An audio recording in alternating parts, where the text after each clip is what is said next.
माता सीता भस्म कर सकती थीं रावण को, लेकिन क्यों नहीं किया?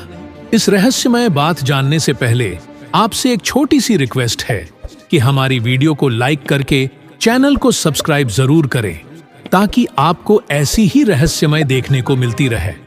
माता सीता को साक्षात लक्ष्मी माना जाता है। वे श्री राम की ही तरह शक्तिशाली हैं।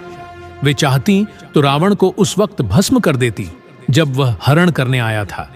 वे चाहती तो अशोक वाटिका में पहुंचकर भी रावण को भस्म कर देती है या उसका किसी भी वक्त वध कर देती। लेकिन माता सीता ने ऐसा क्यों नहीं किया, जबकि वो तो खुद ही आत्मरक्षा में सक्षम थी? वास्तव में माता सीता स्वयं शक्ति स्वरूपा थी। मान्यता के अनुसार कहते हैं कि जब सीता जी ससुराल आई तो उन्होंने सबसे पहले आर्षि मुनियों और परिवारजनों के लिए खीर बनाई और दशरथ सहित सभी को परोसी। जब वे उन्हें खीर परोस रही थीं, उसी समय तेज हवा का झोंका चला और सभी ने अपनी अपनी पत्तल संभाली।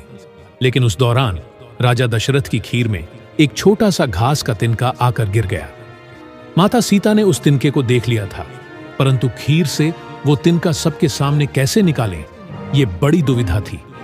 तभी उन्होंने तिनके को दूर से घूरा और मां सीता की दृष्टि से ही वो तिनका पुनः उड़ा और हवा में ही राख बन गया।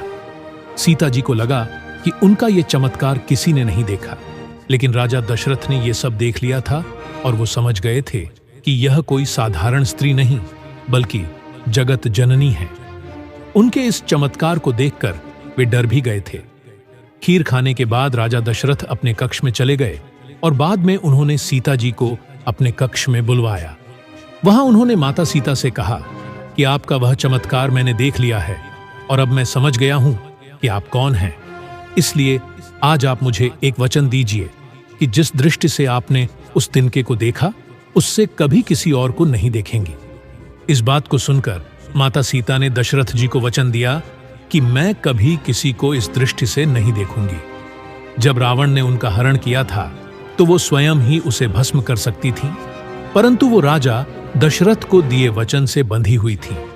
इसलिए जब रावण उनके करीब आने का प्रयास करता था या उन्हें धमकाता था तो वो उसे कुछ नहीं करती, बस हाथ में तिनका उठाकर घूरने लगती थीं और उसके प्रति अपने क्रोध को नियंत्रित करती थीं।